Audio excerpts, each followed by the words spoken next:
నీకు స్తోత్రం. ఇదిగోనైనా మరి ఎంత వర్షం తండ్రి, విపరీతమైన తుఫాను. ఇదిగో ప్రభా, ఈ సమయంలో బిడ్డలు ఎంతో ఆసక్తిని సన్నిధికి వచ్చారు. వచ్చిన బిడ్డలందరినీ మీరు జ్ఞాపకం చేసుకోండి. ఇదిగో ప్రభా, మరి పాటల కార్యక్రమంలో మీరు ఉన్నారు. ప్రార్థనను ఎంతవరకు మీరు నడిపించారు. ఆరాధనలో మీరు ఉన్నారు. ఈ సమయంలో ప్రత్యేకంగా ఇదిగో మీ వారికి సందేశం కోసం ఎదురు చూస్తూ ఉండగా మీరు మాతో మాట్లాడమని మేము ప్రార్థన చేస్తున్నాం. మీరు మాట్లాడితే మా జీవితాలు వెలిగించబడతాయి. మీరు మాట్లాడితే మేము ఫలిస్తాము తండ్రి. ఇదిగో ప్రభా, జీవము గల మీ మాటలు మా అందరికి వినిపించమని మహిమాగంతా ప్రభావం మీకే చెల్లిస్తూ నజరేయుడైన యేసుక్రీస్తు నామమున ఈ ప్రార్థనలు అడిగి వేడుకుంటున్నాము తండ్రి. ఆమేన్. దేవుని నామానికి మహిమ కలుగును గాక. ప్రభువైన యేసుక్రీస్తు నామములో మీ అందరికీ నా వందనాలు తెలియజేస్తున్నాను. మరి దేవుడు మనకు మంచి అవకాశాన్ని ఇచ్చాడు. ఈ సమయంలో కొద్ది మాటలు మనము వాక్యాన్ని ధ్యానం చేసుకుందాం. యోబు గ్రంథము 42వ అధ్యాయము 12వ వచనం. యోబు గ్రంథము 42వ అధ్యాయం 12వ వచనం. యెహోవా యోబును మొదట ఆశీర్వదించినంత కంటే మరీ అధికముగా ఆశీర్వదించాను. అతనికి 14,000 గొర్రెలను, 6,000 ఒంటెలను, 1000 జతల ఎడ్లను, 1000 ఆడుగాడిదలను కలిగాను. మరి అతనికి 7 కుమారులను, 3 కుమార్తెలను కలిగింది. అతడు పెద్దదానికి యోగీమా అనియు, రెండవ దానికి కేజియా అనియు, మూడవ దానికి తిరాంబకు అనియు పేర్లు పెట్టెను. ఆ దేశమంతటను యోగు కుమార్తెలంతా సౌందర్యవంతులు కనబడలేదు. వారి తండ్రి వారి సహోదరులతో పాటు వారికి స్వాస్థ్యమునిచ్చెను. దేవునికి మహిమ కలుగును గాక. హల్లెలూయా. ఇలా మనం శ్రద్ధగా కొన్ని విషయాలు ఆలోచన చేద్దాం. ఇక్కడ యోబు గురించి దేవుడు రాయించినటువంటి మాటలు ఏంటంటే, యోబు మొదట ఉన్న దానికంటే అధికముగా ఆశీర్వదించను మాట్లాడుకుంటున్నాడు. యోబు కలిగిన దానికంటే రెండంతులుగా అధికముగా దేవుడు యోబుని ఆశీర్వదించాడు.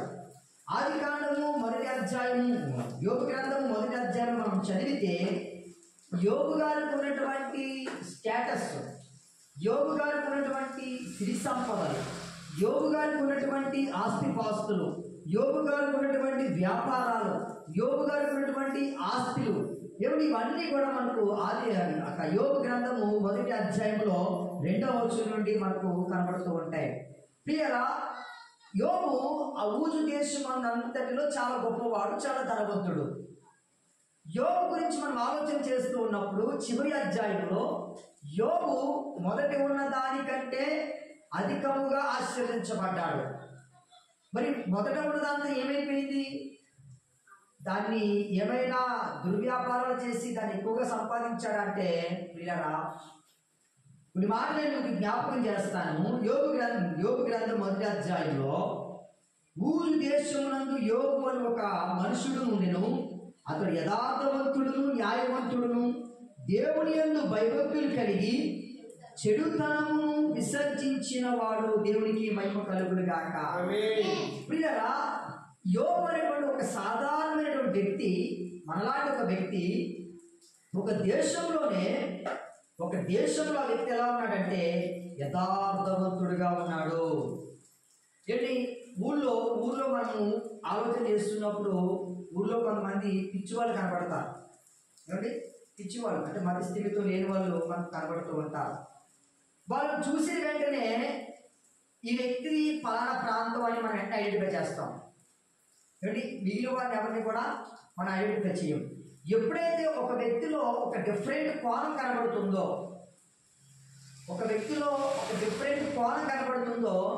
ఆ వ్యక్తిని మనం వెంటనే ఐడెంటిఫై చేస్తాం. ఇక్కడ యోబు గురించి మనం ఆలోచన చేస్తున్నట్టు ఒక దేశానికి అంతటికీ కూడా అతడు యథార్థవంతుడిగా ఉన్నాడు. యోబు గారు ఆ దేశంలోనే ఒక డిఫరెంట్గా జీవిస్తున్నాడు. ఒక ప్రత్యేకమైనటువంటి జీవితం కలిగి యథార్థవంతుడిగా యోబు గారు జీవిస్తున్నాడు. ప్రియరా, ఈరోజు ఈ ప్రపంచంలో జీవిస్తున్నటువంటి చాలా మంది యథార్థత విషయంలో మనము ఒకవేళ లెక్కలు వేస్తే చాలా సందర్భాల్లో ప్రియరా, భార్య భర్త దగ్గర యథార్థంగా ఉండలేని పరిస్థితి, తల్లిదండ్రులే బిడ్డల దగ్గర యథార్థత ఉండలేని పరిస్థితి, నాయకులు ప్రజల దగ్గర సరైనటువంటి యథార్థత లేనటువంటి పరిస్థితి మనందరికీ బాగా తెలుసు. ఎలక్షన్స్ ముందు ఒక రకమైనటువంటి ప్రచారం, ఎలక్షన్స్ అయిపోయిన తర్వాత ఇంకొక రకమైన ప్రచారం. ప్రియులారా, చాలా మంది చెప్తారు, ఏంటి పెళ్లికి ముందు మా ఊరికి ఎంత ఉందంటే అంత ఉందని చెప్తారు చాలా మంది. కానీ పెళ్లి అయిన తర్వాత తెలుస్తుంది అసలు విషయం. అంటే యథార్థత ఎక్కడుందంటే యథార్థత లేదండి. ఈ సమాజంలో, ఈ మనుషుల్లో యథార్థత కనుమరుగైపోయింది. యథార్థంగా జీవించేవారు లేరు. ఎక్కడైనా మనం కూరగాయల మార్కెట్కి వెళ్ళామనుకోండి, ఏమిటి అసలు విడిచిపెట్టి ఏం కోరుకుంటాం? కొసరు కావాలని కోరుకుంటాం. కొసర మీద మనం దృష్టి ఉంటుంది తప్ప అసలు వాడు ఎంత ఇచ్చినా కూడా ఏంటి అప్పటికే కాటాలో ఒక బెండకాయ 2 బెండకాయలు ఎక్స్ట్రా వేస్తాడు. ఆయన మనకి ఏం కావాలి? లాస్ట్లో కొసరు కావాలి. కొసర మీదే మన దృష్టి ఉంటుంది. ప్రియులారా, చిన్న వాటి విషయంలో ఈరోజు మనిషి యథార్థతను కోల్పోతున్నాడు. బట్టల షాప్కి వెళ్ళామనుకోండి, ఎన్ని బేరాలు ఆడతామండి. ప్రియులారా, మనము చాలా సందర్భాల్లో మనము చేసేటువంటి ప్రతి పనిలో కూడా యథార్థత ఉండాలని దేవుడు తెలియజేస్తున్నాడు. దేవుడు యోబుని ఎందుకు అంతగా ఆశీర్వదించాడంటే, యోబు యథార్థంగా జీవించాడు. తన వ్యాపారంలో యథార్థంగా ఉన్నాడు. తన దగ్గర పనిచేసే వారి దగ్గర యథార్థంగా ఉన్నాడు. ఒక యజమాని కదా అని పనిచేసేవాడిని చులకన చేసి మాట్లాడలేదు యోబు గారు. ఏంటి నా దగ్గర ధనం ఉంది కదా, నా దగ్గర ఐశ్వర్యం ఉంది కదా అని యోబు ప్రియరా అహంకార స్వభావంతో మాట్లాడలేదు. యోబు ప్రియరా ఎంత ఆస్తిపాస్తులు ఉన్నా, ఎంత ఉన్నతమైనటువంటి స్థితిలో ఉన్నా యోబు గారు తగ్గించుకొని జీవించాడు, యథార్థంగా జీవించాడు. ఆయన రెండో మాట ఏమంటాడు? ఆయన న్యాయవంతుడై. దేవుడికి స్తోత్రం చెప్తాం అందరం కూడా. యోబు గారు న్యాయంగా నడుచుకున్నాడట. న్యాయంగా నడుచుకున్నాడు. ప్రియరా, ఏమిటి న్యాయం అనే పదాన్ని మనం ఎక్కడ ఉపయోగిస్తాం? స్టేషన్లో, ఇంకా కోర్టులో. న్యాయానికి రోజులు లేవండి, న్యాయానికి మంచి రోజులు లేవు అని చెప్తూ ఉంటాం. ప్రియరా, ఏంటి ఈరోజు చాలా మంది పోలీసులు అన్యాయమైన కేసులు పెట్టట్లేదా? అన్యాయంగా వెళ్ళడం లేదా? కోర్టులో అన్యాయం జరగడం లేదా? ఎంతమంది నష్టపోతున్నారు ప్రియరా. కానీ ఈ యొక్క యోబు ఇది న్యాయవంతుడిగా నడుచుకున్నాడట. యోబు చాలా న్యాయంగా నడుచుకున్నాడట. ఎక్కడ మాట విషయంలో తప్పిపోలేదట. న్యాయం, నేను ఒక విషయం చెప్పమంటారా? ఏంటి న్యాయం, మనము న్యాయ ప్రకారంగా జీవించలేని వ్యక్తి, ఆ వ్యక్తి పాపం చేసిన వాడితో సమానం. మీకు అందరికీ అర్థమైందా? ఒక వ్యక్తి న్యాయ ప్రకారంగా నడుచుకోలేదనుకోండి, ఆ వ్యక్తి పాపం చేసిన వాడితో సమానం అండి. పాపం అంటే మటలు చేయక్కర్లేదు, పాపం అంటే దొంగతనాలే కాదు, ఏమండి న్యాయంగా నడుచుకోకపోవడం కూడా ఒక పెద్ద పాపమే. మన జీవితంలో న్యాయం ఉండాలి, న్యాయంగా నడుచుకోవాలి. ఏ విషయంలో నేను న్యాయాన్ని తప్పిపోతున్నాను అని మనం ఆలోచన చేయాలి. ఏంటి యోబు గారు చాలా న్యాయవంతుడిగా జీవించాడు. తరువాత దేవుని యందు భయభక్తులు కలిగి ఏంటి చెడుతనమును విసర్జించాడు. భయభక్తులు కలిగి జీవించడమే కాకుండా ఆయన చెడుతనాన్ని విసర్జించాడండి. చెడుకు తన గృహంలో చోటు లేదు, చెడుకు తన జీవితంలో చోటు లేదు. చెడుతనాన్ని విసర్జించి వేరా యోబు గారు దేవుని యందు భయభక్తులు కలిగి జీవించాడు. యోబు గారికి ఎవరు చెప్పారు? దేవుడిని నమ్ముకో, దేవుడి మీద ఆధారపడు, బైబిల్ చదువుని ఎవరు చెప్పారా? ఎవరు చెప్పలేదు. అప్పుడు బైబిల్ ఉందా? లేదు. కానీ తీరా యోబు గారు దేవుడి మీద ఆధారపడ్డాడు, దేవుడి మీద విశ్వాసం ఉంచాడు, భయభక్తులు కలిగి జీవించాడు యోబు గారు. అందుకే యోబు గారిని ఏంటి చాలా ఉన్నతంగా దేవుడు ఆశీర్వదించాడండి. యోబు గారు ఉన్నటువంటి సమస్తాన్ని కోల్పోయాడు, యోబు గారు ఉన్నటువంటి సర్వాన్ని కోల్పోయాడు. అయినప్పటికీ కూడా దేవుడు యోబుని ఎక్కడైనా విడిచిపెట్టాడా? ఎక్కడ విడిచిపెట్టలేదు. ఏంటి యోబు గారిని వేళ బంధువులు వదిలేశారు, కుటుంబ సభ్యులు వదిలేశారు, తన స్నేహితులే యోబు గారి మీద దోషంగా మాట్లాడడం ప్రారంభించారు. కానీ దేవుడు యోబు గారిని ప్రేమించాడు. దేవుడు యోబుని వేళ ఒక ఉన్నతంగా ఆశీర్వదించాడు. ఎందుకు తెలుసా? ఇది యోబు దేవుడి విషయంలో తప్పిపోలేదండి, భక్తి విషయంలో తప్పిపోలేదు. ఒక విషయం చెప్పమంటారా? సర్వసాధారణంగా ప్రియరా, మరి ఎవరికైనా ఆస్తిపాస్తులు లేనుకోండి, కొడుకులకి ఆస్తులు ఇస్తారు, కూతుర్లకి ఇస్తారు ఆస్తిపాస్తులు. ఏంటి ఎంతో కొంత ఇచ్చేసి, అమ్మా మరి మీ అత్తడి దగ్గర నువ్వు గడపాలి, చచ్చిపోతే ఇంకా అక్కడే మా ఆస్తులు మీకు వాటాలు లేవని చెప్పేస్తారు. కానీ కొడుకులకి ఇచ్చిన ఆస్తులు కూడా యోబు గారు సరి సమానంగా ఇచ్చాడంటండి. ఏంటి కూతుర్లు కూడా సరి సమానంగా ఇవ్వాలంటే అది ఎంత గొప్ప విషయం. ఏంటి మా ఊళ్ళో ఒక ఆయన ఉన్నాడు, ఒక్కొక్క కొడుకుకి 2 కోట్ల రూపాయలు ఇచ్చాడు ఆయన ఆస్తి. కూతుర్లకి 25 లక్షలు 35 లక్షలు ఇచ్చాడండి. కోట్లు ఇవ్వగలిగాడా? మనుషులు ఇవ్వలేము మనం. కానీ యోబు ప్రియరా దేవుడు ఆ వ్యక్తిని అంత గొప్పగా ఆశీర్వదించాడు కాబట్టి యోబు ప్రియరా తన బిడ్డల విషయంలో కూడా ఏంటి తనకి ఇచ్చినటువంటి కుమార్తెల విషయంలో ఏంటి యోబు కుమారులాగే ఏంటి సరి సమానంగా యోబు ప్రేమించాడు. ఒక మాట మీకు జ్ఞాపకం చేస్తాను. యోబుకు పుట్టినటువంటి పిల్లలంట ఆ దేశంలో వారి కంటే అందమైన వారు లేదట. అన్న దేవుని స్తోత్రం చెప్తున్నాం. యోబుకి ఉన్నటువంటి పిల్లలు ఏమిటి వారి కంటే అందమైన వాళ్ళు ఆ ప్రాంతంలో ఆ దేశంలో లేరట. అంటే ఎంత అందమైన పిల్లలు ఇచ్చాడో కదా దేవుడు వారికి. వేరా అందమైన పిల్లలు కూడా అది ఒక వరమే కదండి. వేరా అది ఎంతో గొప్ప భాగ్యం ఉండాలి. మనం ఎప్పుడు దేవుని మీద ఆధారపడి పాటలు పాడుకొని ఎక్కువగా దేవుని యొక్క వాక్యాన్ని వింటూ వింటూ వింటూ ఉంటే ఏంటి అందమైన పిల్లలు పుడతారండి. నేను చాలా సందర్భాలు చెప్తాను. ఎవరైనా గర్భంతో ఉన్నప్పుడు అమ్మ మీరు ఎక్కువగా దేవుని పాటలు వినండి, దేవుని వాక్యాలు వినండి, ఆ బిడ్డ లోపల మీరు చేసే ప్రతి పని కూడా అర్థం చేస్తూ ఉంటారని చెప్తూ ఉంటాను.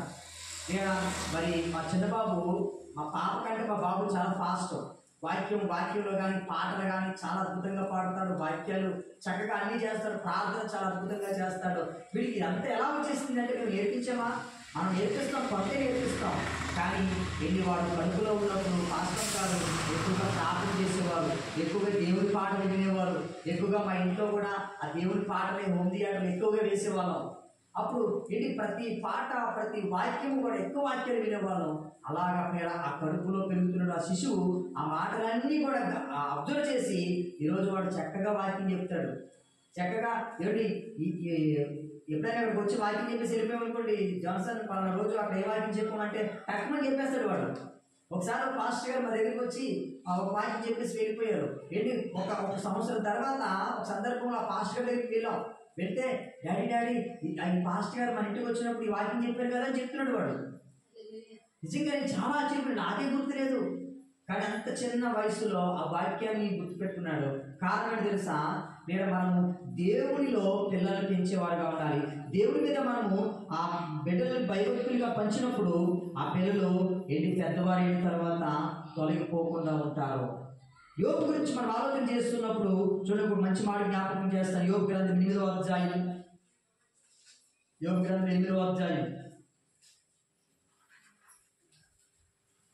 5వ వచనం చదువుదాం. నీవు జాగ్రత్తగా దేవుని వెతికిన యెడల, సర్వశక్తుడగు దేవుని బతిమాలుకుని యెడల, నీవు పవిత్రుడవై యథార్థవంతుడవైన యెడల నిశ్చయముగా ఆయన యందు శ్రద్ధ నిలిపి నీ నీతికి తగినట్టుగా నీ నివాస స్థలము వర్ధిల్ల చేయును. అప్పుడు నీ స్థితి మొదట కొద్దిగా నుండి నన్ను తుదని నీవు మహాభివృద్ధి పొందుదవు. గట్టిగా చెప్పబడి దేవనామం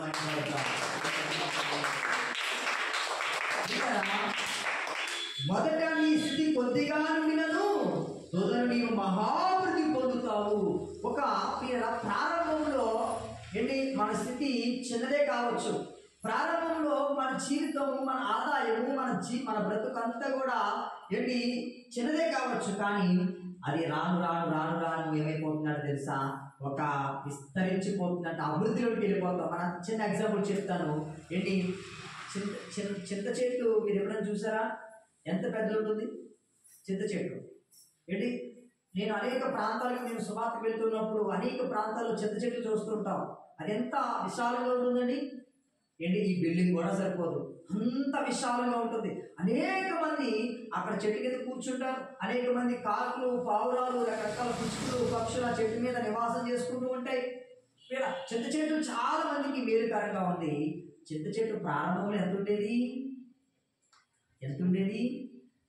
ఒక చిన్న విత్తనం కదా, ఎందుకు పనికిరాదని మనం పడేసినటువంటి చిన్న చింత విత్తనం ఆ యొక్క దాని ఏమంటారు, చింతపండులో ఉన్నటువంటి చింత పిక్క, ఆ చిన్న చింత పిక్క మనం వ్యర్థంగా పడేస్తాం. అది ఒక చోట అలా దానికి నీళ్ళేస్తామా? నీళ్ళేయం. అది ఎక్కడో ఒక చోట మొలుస్తుంది, అలా చిన్నగా చిగురిస్తుంది. దాని మీద ఉన్నటువంటి పెంకులు పెగిలించుకొని ఆ భూమిలో నుండి అలా నెమ్మదిగా పైకి వస్తుంది. పైకి వచ్చి 2 కొమ్మలు ఇలా వస్తాయి. ఎలా వస్తాయి? 2 రెమ్మలు ఇలా వస్తాయండి. ఎంత అందంగా ఉంటుంది ప్రియరా. ఆ చిన్న చింత చెట్టే, చిన్న విత్తనమే ఈరోజు పెద్ద మహావృక్షం అయిపోయింది. దేవునికి స్తోత్రం కలుగును గాక.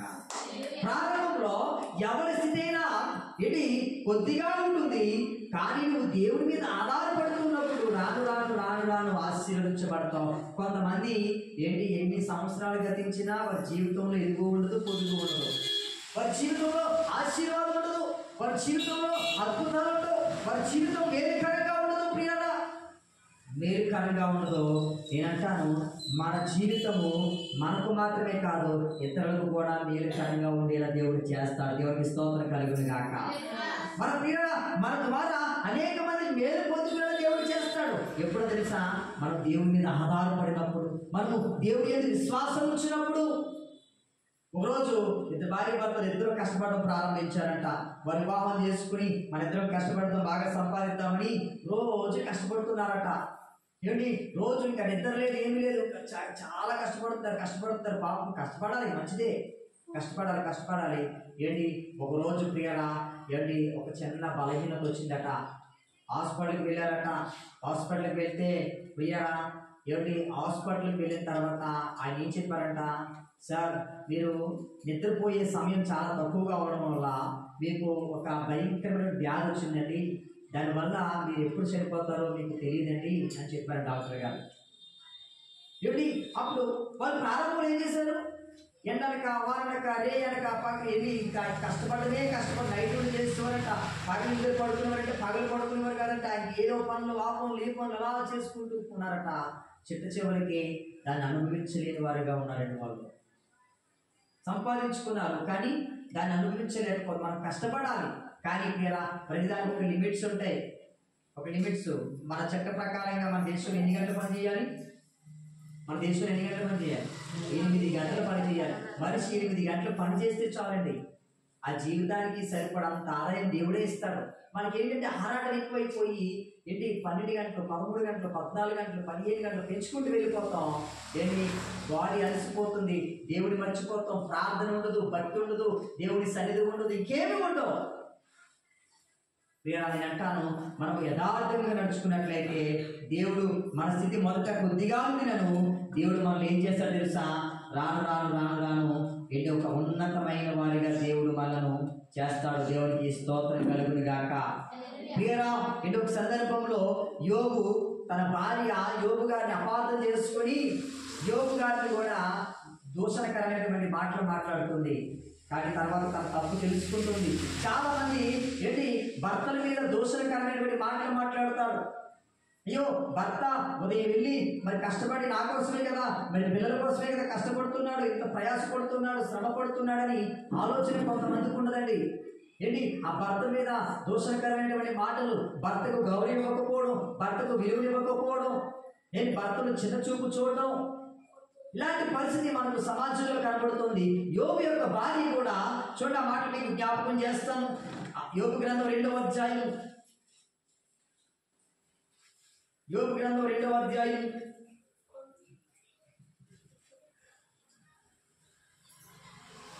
7వ వచనం చదువుతామా? కాబట్టి అపవాది యెహోవా సన్నిధి నుండి బయలుదేరి 9వ వచనం చదువుదాం. అతని భార్య వచ్చి, నీవింకా యథార్థతను వదలకుందువా? దేవుడు దూషించి మరణము కామనేను. వినరా, యోబు తన భార్య ఏమంటుంది? యోబుని దూషించింది, యోబుని గురించి చులకన చేసే మాట్లాడింది. అప్పుడు యోబు గారు ఏమన్నాడు తెలుసా? మూర్ఖురాలు మాట్లాడుచున్నట్లుగా నువ్వు మాట్లాడుచున్నావు. మనకి దేవుని వలనే మేలు అనుభవించదమా, కీడు మనం అనుభవింప తగదా అనేను. ఎంత గొప్పవాడండి యోబు. యోబు తన భార్య మీద కర్రెత్తాడా, పోనీ చెయ్యెత్తాడా? నన్ను ఎలా అంటావా, నన్ను అలా అంటావా అని. ఈరోజు భార్యను పట్టలేనటువంటి భర్తలు ఎంతమంది ఉన్నారు సమాజంలో? ఒకవేళ ఉదయకాలం సమయం నుంచి భార్య చాలా విషయాలు నలిగిపోయి కష్టపడి శ్రమపడి భర్త వచ్చిన టైంకి ఆ మంచినీళ్ళు ఇవ్వలేదనో, లేకపోతే భర్త ఇంటికి రాగానే వేడిని పెట్టలేదనో, ఒక టవల్ ఇవ్వలేదనో, లేకపోతే చెప్పిన పని చేయలేదనో ఏంటి ఏదైనా ఏంటి ప్రియరా ఏంటి చాలా మంది మరి కొడుతూ ఉన్నారు, తిడుతూ ఉన్నారు. కానీ ఇక్కడ యోబు గారు ఏమంటున్నారు? మూర్ఖురాలు మాట్లాడుచున్నట్టుగా మాట్లాడుచున్నావు అని ఎంత ప్రేమతో మాట్లాడాడు చూస్తున్నారా? ఈరోజు దేవుని యొక్క భయభక్తులు మన కుటుంబాల్లో ఉంటే వీరా భర్తను అపార్థం చేసుకుని భర్తను చులకన చేసి మాట్లాడేటువంటి పరిస్థితి మనకూడదు. దేవుడి భయము, దేవుడి భక్తి మన కుటుంబాల్లో, మన జీవితాల్లో ఉంటే ఏంటి భార్యను కొట్టాలనేటువంటి ఆలోచన నీకు రాదు. దేవుడు ఏమన్నాడు? నిన్ను వలె నీ భార్యను ప్రేమించు అని చెప్పాడండి కొలస్సీ పత్రికలో. ప్రియరా, మరి నా జీవితంలో ఏంటి ఇంచుమించు నాకు వివాహం అయ్యి 11 సంవత్సరాలు అయింది. ఎప్పుడు నేను మరి పాస్టమ్మ గారిని కొట్టినటువంటి సందర్భం రాలేదు. చాలా మంది ఏంటి ఎక్కడ తగులుతుందో ఏమైపోతుందో తెలియక ఇష్టం వచ్చినట్టుగా అంటే భార్యను కొడుతూ ఉంటారు, భార్యను కొట్టేవారు ఉన్నారు. కానీ యోబు మనకి ఏమి నేర్పిస్తున్నాడు తెలుసా? ఏంటి తన భార్య దూషించినా కూడా తన భార్యను ప్రేమించాడు. ఏంటి ప్రియరా, అందుకే యోబు అంత గొప్ప ఐశ్వర్యవంతుడయ్యాడు. ఏంటి అంత మాత్రమే కాదు, ఇంకా మనం చదివితే యోబు గారు ఉన్నటువంటి స్నేహితులు యోబు గారిని ఎలాంటి మాటలతో మాట్లాడారో ఒకసారి చూడండి. అదే యోబు గ్రంథం 29వ అధ్యాయం 12వ వచనం చదువుతాం.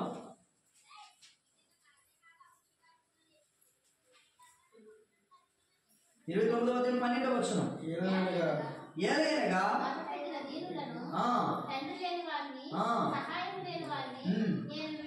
నేను విడిపించింది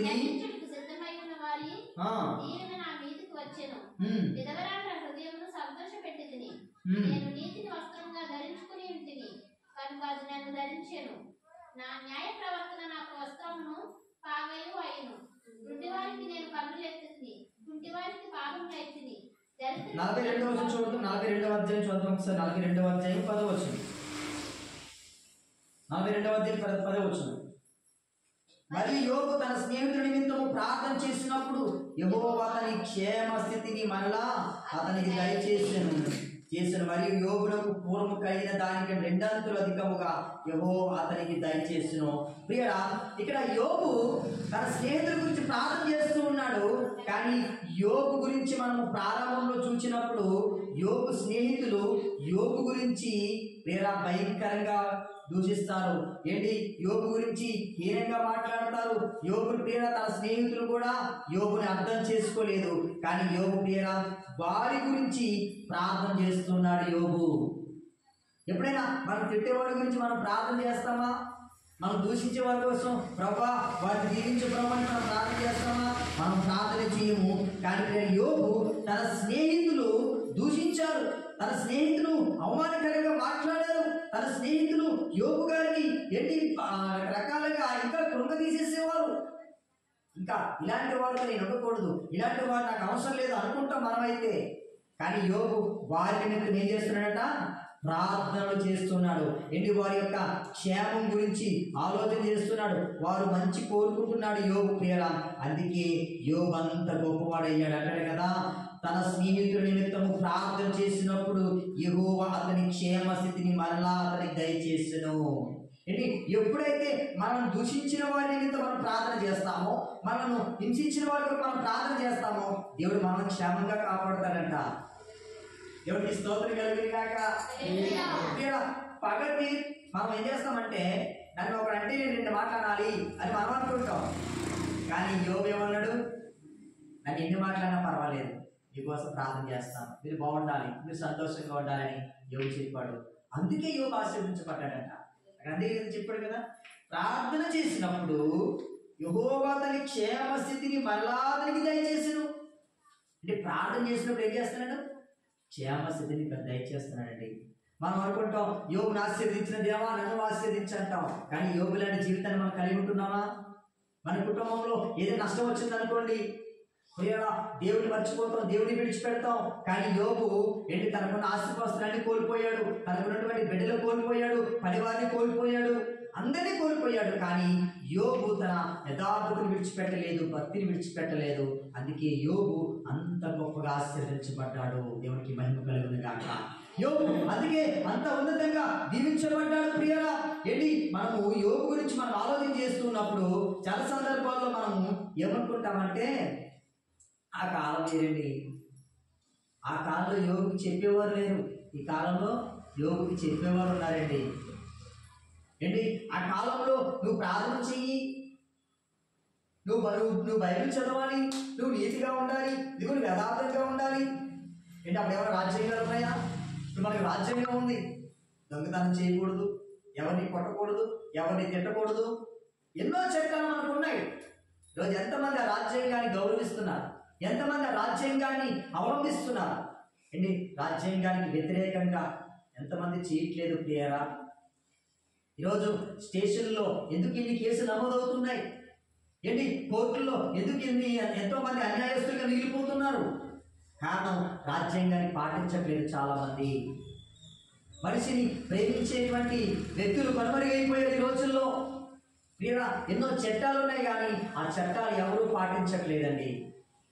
ప్రియరా ఒక మాట నేను చెప్పి నేను ముగించేస్తాను,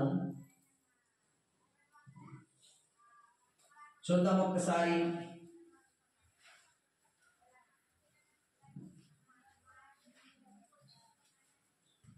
నీ పైకి లేచెదను, పైకి ఎగిరెదను, నీ వేచి ఉన్న దినముల యొక్క ఫలములు పొందెదను, నీ వేచి ఉన్న ఫలముల యొక్క ఫలములు పొందెదను.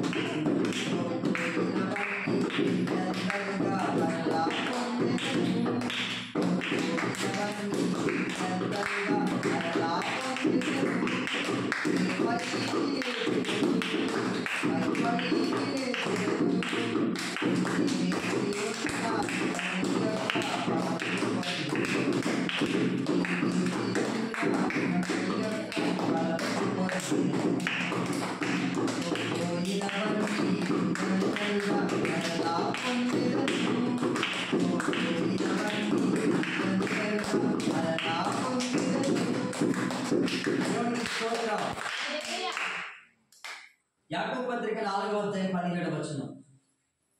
యాకోబు పత్రిక 4వ అధ్యాయం 17వ వచనం. కాబట్టి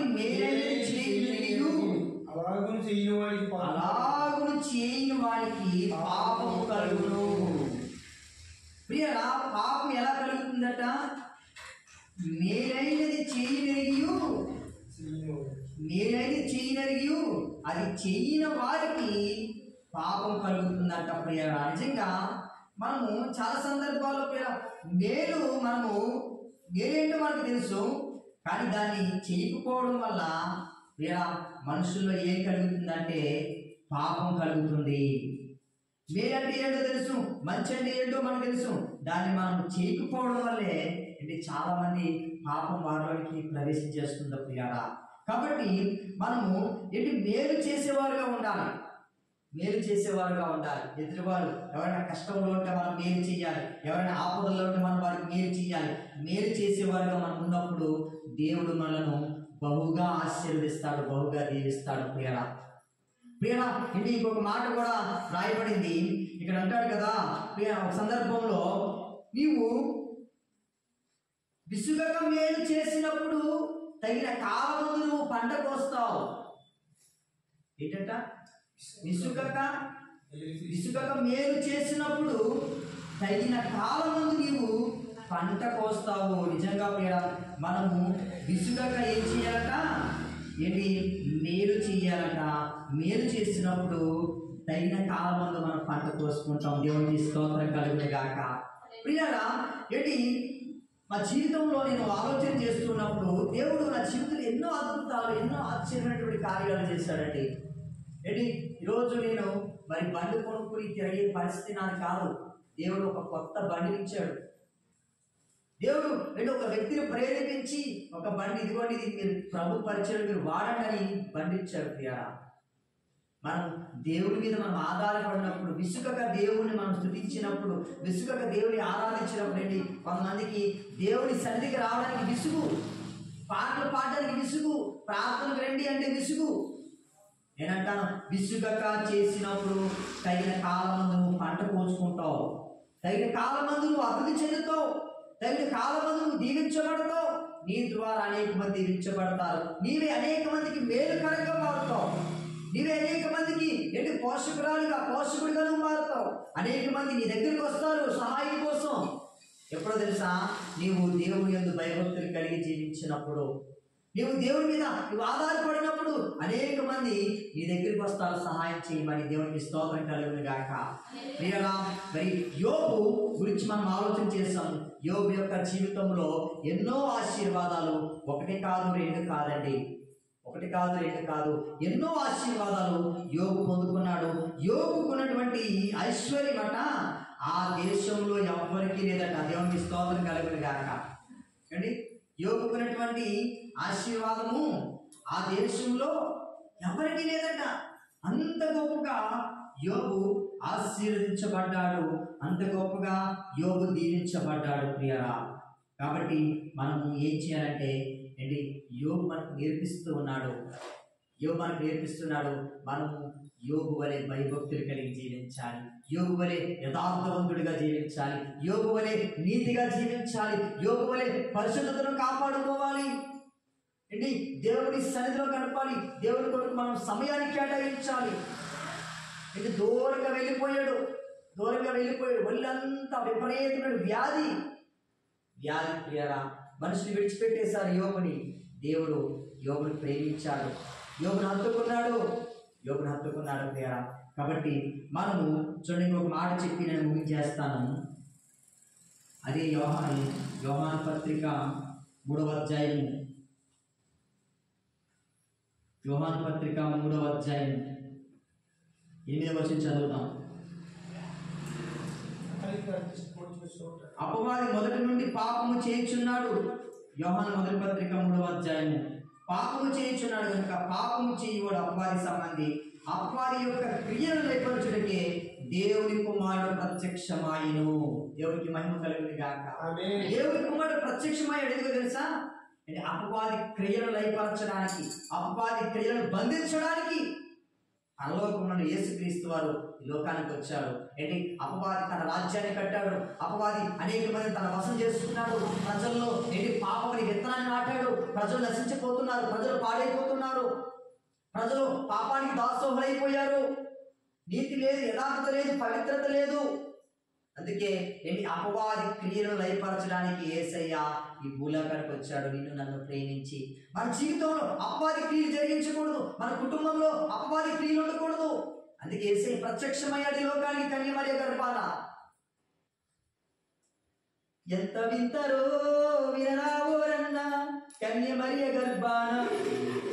చాలా అద్భుతమైనటువంటి పాట, మీకు యూట్యూబ్లో పెడతాను. కన్యమరియ గర్భాన యేసు ప్రత్యక్షమయ్యాడు. ఎందుకో తెలుసా, నేను పాపము నుండి విడిపించడానికి, శాపము నుండి విడిపించడానికి, అంధకారం నుండి విడిపించడానికి, సాతాను యొక్క క్రియలను నీలో నుండి లయపరచడానికి ఆయన నీ కోసం నా కోసం ఈ లోకానికి ప్రత్యక్షమయ్యాడు. ప్రియరా, ఎంతమంది గుర్తించగలుగుతున్నారు ఆయన ప్రత్యక్షతను? ఎంతమంది ఆయన నా కోసం వచ్చాడు నమ్ముతున్నారు? యేసయ్య రాకపోతే ప్రియరా, పాపపు వేళ్ళు ఎవరు కట్ చేయలేరండి. పాప వేళ్ళు ఎవరు కట్ చేయలేరు. అలా నడుస్తూనే ఉంటే పాపము వేళ్లతో పెగిలింపబడాలంటే యేసయ్య రావాలి భూమి మీదకి. ఎందుకు తెలుసా, యేసయ్య పరిశుద్ధుడిగా జీవించాడు. అతని జన్మంలో కానీ, అతని జీవితంలో కానీ, అతని రక్తంలో కానీ పాపం లేదు. అందుకే ప్రియరా, మన రక్తాన్ని కడగడానికి యేసయ్య రక్తం అవసరమైంది. ఎందుకంటే యేసయ్య రక్తంలో పాపం లేని రక్తమైంది, పాపం లేదు. ఆయన పరిశుద్ధుడు, ఆయన రక్తంలో ఏ పాపము లేదు. అందుకే ఆయన రక్తం మన రక్తాన్ని కడగడానికి సరిపోయింది. కనుక ప్రియరా, మన రక్తంలో ఉన్నటువంటి పాపాన్ని, మన రక్తంలో ఉన్నటువంటి కల్మషాన్ని తొలగించడానికే, పరిశుద్ధమైనటువంటి రక్తాన్ని చిందించడానికే యేసయ్య లోకానికి దిగి వచ్చాడు. ఎవరు చిందించగలరు మన కోసం రక్తాన్ని? ఒకవేళ నేను చిందించేస్తానంటే నా రక్తంలో పాపం లేదా? ఈ భూమిని జీవిస్తున్న ప్రతి మనిషి యొక్క రక్తంలో పాపం ఉన్నప్పుడు, పాపంతో ఉన్న రక్తము పాపంతో రక్తాన్ని కడగలదా? కడగలేదు. ఆ పాపాన్ని కడిగే శక్తివంతమైన రక్తం కావాలి. ఆ ఆ రక్తం యేసయ్యలో ఉంది, అందుకే యేసయ్య లోకానికి వచ్చాడు. నిన్ను నన్ను ప్రేమించాడు ఆయన కనుక ప్రియులారా, ఏంటి మన జీవితంలో అధికమైన ఆశీర్వాదం మనం పొందాలి అంటే, మన కుటుంబంలో అధికమైన మేలు మనం చూడాలి అంటే దేవుని యందు భయభక్తులు కలిగి మనం జీవించాలి. దేవుని యందు యథార్థంగా జీవించాలి, న్యాయంగా నడుచుకోవాలి, నీతిగా నడుచుకోవాలి. అప్పుడు దేవుడు మనల్ని మన కుటుంబాన్ని ఆశీర్వదిస్తాడు. ఏంటి మనకు కొద్ది క్షణాల్లో, మనం కొద్ది రోజుల్లో 2025 సంవత్సరం అడుగు పెట్టబోతున్నాం. ఏంటి 24వ సంవత్సరము చివరి మాసంలో మనం ఉన్నాం. ఈరోజు డిసెంబర్ 1లో మనం ఉన్నాం. ఈ నెలంతా కూడా గడిచిపోతే 2025లోకి వెళ్ళిపోతాం. ఏంటి 2024 నీకు దేవుడు ఎందుకు ఇచ్చాడు? దేవుడి కొరకు బ్రతుకుతావని కదా, దేవుడి కొరకు నువ్వు జీవిస్తావని కదా, దేవుడిని నువ్వు స్తుతిస్తావని కదా దేవుడికి ఈ సంవత్సరాన్ని ఇచ్చాడు. ఒకవేళ నువ్వు ఎన్నిసార్లు దేవుని స్తుతించకుండా గడిపావు, ఎన్నిసార్లు ప్రార్థన చేయకుండా గడిపాము, ఎన్నిసార్లు దేవుని మందిరానికి రాకుండా గడిపాము. వినారా, ఏదేమైనా కూడా దేవుడిని ఇంకా సజీవుడిగా ఉంచాడు. అయితే ఒక మాట జ్ఞాపకం చేస్తున్నాను. 2025లో మనం అడుగు పెట్టబోతున్నాము. ఏంటి ఒక నూతనమైనటువంటి తీర్మానాలతో మనం అడుగు పెట్టాలి.